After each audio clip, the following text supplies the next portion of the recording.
नमस्ते friends, welcome to मेडिग्रू academy. अगर आप डी फार्मा में एडमिशन लेना चाहते हैं तो ये वीडियो आपके लिए है।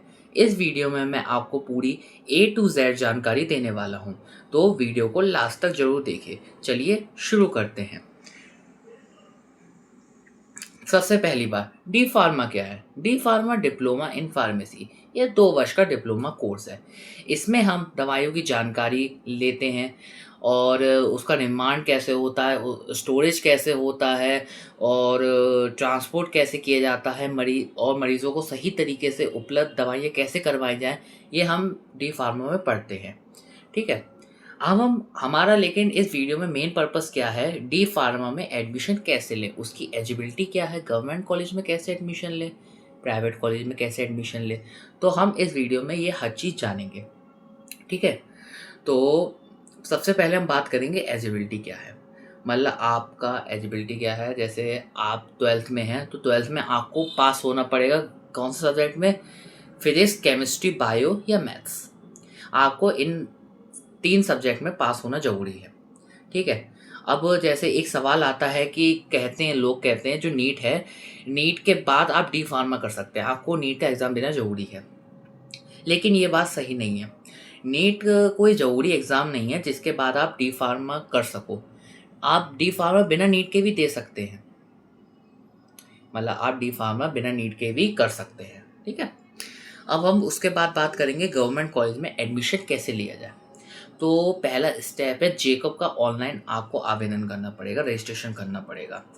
अब आप सोच रहे होंगे, अब जैसे जेकब है, जेकब की अब एलिजिबिलिटी क्या है। अगर आप 12th में फिजिक्स, केमिस्ट्री, बायो या मैथ्स है उसमें अगर आप पास हैं तो आप जेकब के लिए एलिजिबल हैं, आप उसका रजिस्ट्रेशन आप कर सकते हैं।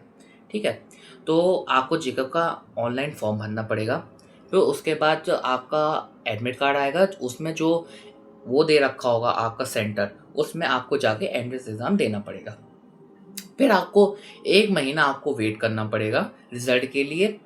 फिर जब जैसे ही रिज़ल्ट आ जाएगा उसके बाद आपको काउंसलिंग में रजिस्ट्रेशन करवाना पड़ेगा। ठीक है। काउंसलिंग में रजिस्ट्रेशन के लिए जैसे आप मेन चीज़, जैसे आप रजिस्ट्रेशन करवा रहे हैं काउंसलिंग में, ठीक है, तो अगर आपको क्या कहते हैं, आपकी मेन आप देखेंगे उसमें पहले कट ऑफ। अगर आपकी कट ऑफ क्लियर हो रही है, जैसे मान लीजिए कट ऑफ जैसे 15,000 जा रही है रैंक, ठीक है, उस पे है, उसके अंदर जितने भी अगर आपकी रैंक आ रही है तो आपको गवर्नमेंट कॉलेज मिल सकता है उसमें। लेकिन अगर उससे ऊपर जा रही है, 15,000 से ऊपर जा रही है, तो आप गवर्नमेंट कॉलेज को नहीं ले सकते, क्योंकि आप उसके अंदर कट ऑफ के अंदर नहीं आ पा रहे हैं। ठीक है। तो आपको क्या कहते हैं, आपको काउंसलिंग में रजिस्ट्रेशन करवाना पड़ेगा। उसके आप कट ऑफ अगर जान लेंगे, अगर आपके उसके अंदर आ रहा है तो आप गवर्नमेंट कॉलेज भर सकते हैं। तो वो आपको कोई भी गवर्नमेंट कॉलेज मिल सकता है। ठीक है। तो क्या कहते हैं, आप काउंसलिंग भरेंगे। फिर उसके बाद आपको जो जैसे अगर आपको नोएडा जाना है, रुद्रपुर जाना है या बरेली जाना है, किसी भी कॉलेज में अगर आपको एडमिशन लेना है गवर्नमेंट के और आपका नाम बने, तो आप सबसे पहले प्रायोरिटी आप उसको देंगे। फिर देन आप दूसरे उसको देंगे, जो फिर अगर जैसे ये नहीं मिला कॉलेज तो मैं इस कॉलेज में जाना चाहता हूँ, तो आप उसको दूसरे को देंगे। ठीक है। लेकिन काउंसलिंग में 4 राउंड होते हैं लगभग। पहला round, second round, third round और फोर्थ राउंड। अगर आपने क्या कहते हैं, अगर आपका पहला किसी में अगर आपको सीट नहीं मिलती है तो आप सेकंड राउंड के लिए भी हैं कि आप सेकंड राउंड भी भर सकते हैं। ठीक है। लेकिन ज़्यादातर बच्चा क्या करता है, पहले राउंड में ही सब वो भर देता कॉलेज की, मुझे ये कॉलेज में जाना है, इसके अलावा मैं कहीं नहीं जाने वाला। ठीक है। तो आप जैसे गवर्नमेंट को आपने चॉइस फिलिंग कर ली, आपको जहाँ जहाँ जाना है आपने वो कॉलेज सेलेक्ट कर ली गवर्नमेंट के। फिर उसके बाद जब आपने भर दी तो फिर आप वेट करोगे सीट अलॉटमेंट लेटर के लिए। सीट अलॉटमेंट लेटर क्या होता है कि अगर जैसे आपने जो कॉलेज भरा, अगर उसकी सीट आपको मिल गई तो वो एक लेटर भेजेंगे जिसको हम कहते हैं सीट अलॉटमेंट लेटर। वो आपको मिलेगा वहाँ पे, जब आप काउंसलिंग एंड हो जाएगी तो आपको सीट अलॉटमेंट लेटर मिलेगा। अगर सीट अलॉटमेंट लेटर जिस कॉलेज का मिला, अगर आप उसमें जाना चाहते हैं तो आपको क्या करना पड़ेगा, तो आपको जिस कॉलेज से सीट अलॉटमेंट लेटर मिला है, आपको उस कॉलेज में जाना पड़ेगा। वहाँ पे ओरिजिनल डॉक्यूमेंट वेरीफाई करवाने पड़ेंगे और जो आपका सीट अलॉटमेंट लेटर है वो आपको शो करना पड़ेगा, और जो वहाँ की जो फीस है वो आपको पेड करनी पड़ेगी 1 ईयर की सबसे पहले। देन आपका जो एडमिशन है वो कंफर्म माना जाएगा। ठीक है। लेकिन तो जो गवर्नमेंट कॉलेज है उसमें क्या कहते हैं, सबसे मेन है एंट्रेंस एग्ज़ाम आपको देना ज़रूरी है। आपको जेकब का एग्ज़ाम देना ही पड़ेगा अगर आपको गवर्नमेंट कॉलेजेस चाहिए तो, ठीक है। तो अगर हम उसके बाद फिर हम नीचे बढ़ते हैं। अब हम आते हैं जैसे प्राइवेट कॉलेज में एडमिशन कैसे लें। प्राइवेट कॉलेज में एडमिशन के लिए अब आपके 2 तरीके हैं। क्या आप जेकब के थ्रू, काउंसलिंग के थ्रू आप जा सकते हैं, क्या आप उसमें डायरेक्ट एडमिशन ले सकते हैं। दूसरा तरीका ये हो सकता है। जेकब के काउंसलिंग का वही सेम प्रोसेस है। आपको जेकब का एंट्रेंस एग्ज़ाम देना पड़ेगा, काउंसलिंग में रजिस्ट्रेशन करवाना पड़ेगा। फिर उसके बाद आपको, अगर आपको प्राइवेट जिस कॉलेज में जाना है वो आपको चॉइस की फिलिंग करनी पड़ेगी। फिर वहाँ से एक सीट अलॉटमेंट लेटर आएगा। फिर वहाँ जाके आपको ओरिजिनल वेरीफाई वही करवाने पड़ेंगे डॉक्यूमेंट्स, और वहाँ की फ़ीस जमा करनी पड़ेगी 1 ईयर की। देन आपका एडमिशन वहाँ पे भी कंफर्म वही होगा, ठीक है। लेकिन इसमें क्या कहते हैं, इसमें 100% चांस होते हैं कि आपको प्राइवेट कॉलेज में, अगर आप काउंसलिंग के थ्रू कर रहे हैं, प्राइवेट पहले भरना है, तो उसमें आपको मिल ही जाएगा, सीट तो मिल ही जाएगी, सीट अलॉटमेंट आपको लेटर मिलता है, उसमें 100% चांस होते हैं। लेकिन गवर्नमेंट में क्या कहते हैं, 50-50 चांसेस होते हैं, क्योंकि हर गवर्नमेंट कॉलेज की अलग अलग अपनी कट ऑफ होती है।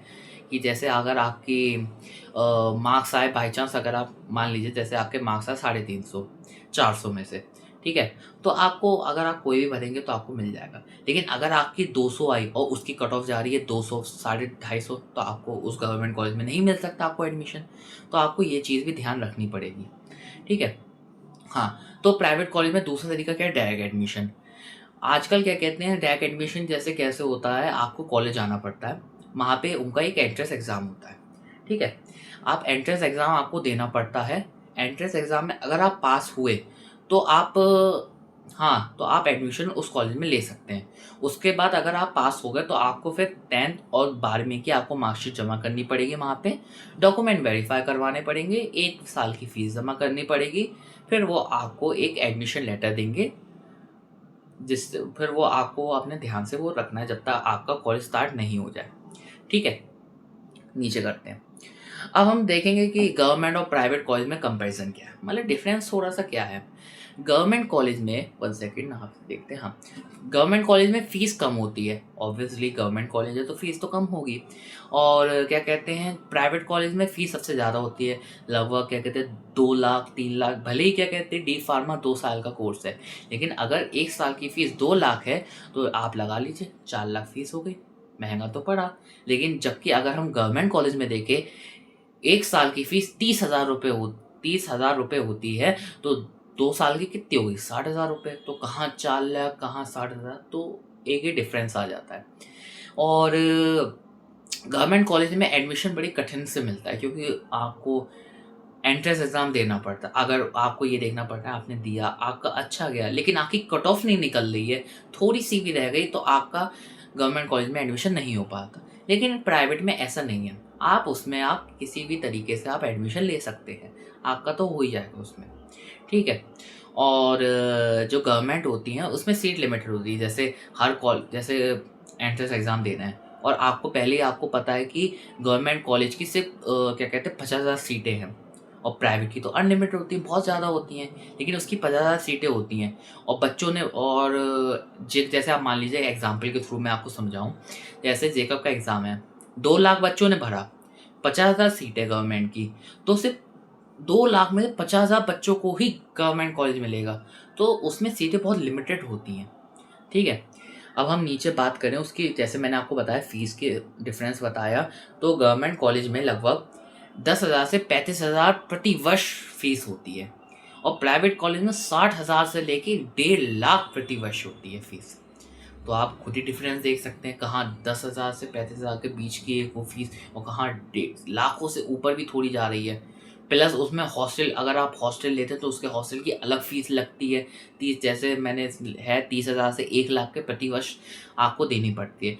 तो लगभग अगर देखा जाए, प्राइवेट कॉलेज अगर आपको डी फार्मा कर रहे हैं तो आपको 6 से 7 लाख के बीच में लगभग मान के चलिए कि इतना मैक्सिमम बैठता ही है, उससे ज़्यादा नहीं बैठेगा, 7 लाख से ज़्यादा, ठीक है। अब एक ये होता है कि जैसे क्या लोग होते हैं, ये सोचते हैं कि डी फार्मा आपने कर लिया, डी फार्मा के बाद अगर आपको डिग्री मिल गई तो आपसे आप मेडिकल स्टोर खोल सकते हो, उसके अलावा आप कुछ नहीं कर सकते। लोग गलत होते हैं इन चीज़ों में। उसके बहुत सारे करियर स्कोप होते हैं। जैसे देखा जाए, अगर हम देखें करियर स्कोप में, आप रिटेल फार्मासिस्ट बन सकते हैं, हॉस्पिटल फार्मासिस्ट भी बन सकते हैं। आप गवर्नमेंट हॉस्पिटल में जाइए कि प्राइवेट में जाइए, तो वहाँ पे भी आप फार्मासिस्ट की जॉब कर सकते हैं। आप एक मेडिकल रिप्रेजेंटेटिव बन सकते हैं, फार्मा मैन्युफैक्चरिंग कंपनी में आप काम कर सकते हैं, क्वालिटी कंट्रोल डिपार्टमेंट में आप काम कर सकते हैं, आपको गवर्नमेंट जॉब मिल सकती है। अगर हम सैलरी की भी बात करें, तो सैलरी में अगर देखा जाए, कोई फ्रेशर की 2 से 4 लाख प्रति वर्ष होती है सैलरी उनकी। और अगर आप थोड़ा और आगे बढ़े, कुछ साल हैं, आपको एक्सपीरियंस हो जाए, तो वो थोड़ी सैलरी इंक्रीज हो जाती है 4 से 8 लाख प्रति वर्ष। ठीक है। आप मेडिकल रिप्रेजेंटेटिव बनते हैं तो आपकी अलग अलग कंपनी के हिसाब से भी आपको क्या कहते हैं, उस हिसाब से दिए जाते हैं सैलरी। उस हिसाब से आप किसी कंपनी में कर रहे हैं, अगर वो हाई लेवल की कंपनी है तो आपको उस हिसाब से सैलरी मिलेगी, थोड़ी सी मीडियम में तो उस हिसाब से सैलरी मिलेगी। ऐसे ही गवर्नमेंट जॉब्स में होता है। जैसे आपसे आप किसी भी उसमें जाते हैं, इस आपका मेन स्टेट वो करता है कि तो उस हिसाब से सैलरी होती है। अब एडमिशन के लिए उसमें क्या कहते हैं, कुछ लोग कॉमन मिस्टेक, मतलब बहुत सारी मिस्टेक करते हैं। ज़्यादातर लोग क्या करते हैं, फीस देखते हैं, फीस देख के कॉलेज चुनना स्टार्ट कर देते हैं। अरे वो पढ़ाई तो सेम है, लेकिन उसकी 60,000 है, उसकी 1 लाख है। 60,000 वाले में बच्चा तो 60,000 वाले में चला जा, वहाँ पढ़ाई तो सेम ही होती है। लेकिन गलत होते हैं लोग। ये तब सही है अगर वो पीसीआई अप्रूवल हो, पीसीआई से एफिलेटेड हो। ठीक है। पीसीआई का मतलब फार्मेसी काउंसिल ऑफ इंडिया, ये मैंने पहले पेज में भी दिखाया था आपको। फार्मेसी काउंसिल ऑफ इंडिया, उससे एफिलेटेड होना चाहिए कॉलेज। अगर उससे एफिलेटेड नहीं है तो कॉलेज जो डिग्री देता है वो अपने कॉलेज की डिग्री देता है, तो वो कोई मान्यता नहीं होती। आप उससे ना मेडिकल स्टोर खोल सकते हैं, ना किसी में कहीं जॉब कर सकते हैं, आपको गवर्नमेंट जॉब भी ऑफर नहीं करी जाएगी। तो आप सबसे पहले ये देखिए पीसीआई से वो एफिलेटेड है क्या नहीं है। ठीक है। और फिर उसके बाद आप कॉलेज जाएँ तो आप उसकी हॉस्टल की फैसिलिटी देखें, फैकल्टी की वो बिहेवियर देखें, उनके बारे में जानें, तो आप तो जाके आप डिसीज़न लीजिए। लेकिन मेन पॉइंट हमारा क्या होता है, पीसीआई से एफिलेटेड है क्या नहीं है। और यहाँ पे मैंने कुछ सवाल जो देखे हैं जो लोग हर साल पूछते हैं। जैसे पहला, क्या डी फार्मा में नीट ज़रूरी है? नहीं, आप जेकब के थ्रू कर सकते हैं बस, और आप क्या डायरेक्ट एडमिशन कर सकते हैं। उसके अलावा आपको कोई एग्ज़ाम देने की कोई ज़रूरत नहीं होती है। जेकब ही है जो एक एंट्रेंस एग्ज़ाम है। ठीक है। अब इसमें है कि पीसीएम वाला भी दे सकता है, जैसे मैंने आपको पहले भी बताया। बायो हो गया, मैथ हो, पास होना चाहिए, तो आप उसमें भी दे सकते हैं। पीसीएम वाला भी डी फार्मा या डी फार्मा कर सकता है। डी फार्मा क्या, आप बी फार्मा भी कर सकते हो, तो पीसीएम वाला भी बी फार्मा भी कर सकता है। ठीक है। ये सवाल मुझे थोड़ा सही नहीं लगता, जैसे कि पीसीबी वाला कि उसमें वो कर सकता है। हाँ, बिल्कुल कर सकता है, बिल्कुल वो डी फार्मा कर सकता है, बिल्कुल। ठीक है। अब अगर हम चौथे उसमें देखें कि डी फार्मा में मेडिकल स्टोर खोला जा सकता है। हाँ, मेडिकल स्टोर खोला जा सकता है, लेकिन उससे पहले आपको क्या करना पड़ता है, इसमें आप बात सुनिएगा ध्यान से।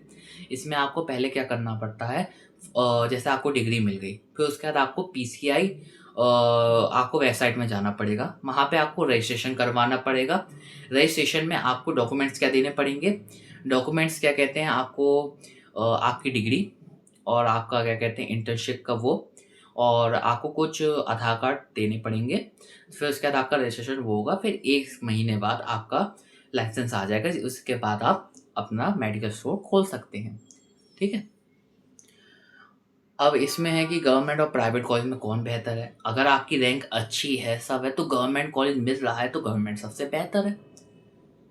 प्राइवेट फिर अगर नहीं मिल रहा है तो प्राइवेट बेहतर है, लेकिन तब बेहतर है जब वो पीसीआई से अप्रूव हो, तो प्राइवेट कॉलेज हमारे लिए बेहतर है। ठीक।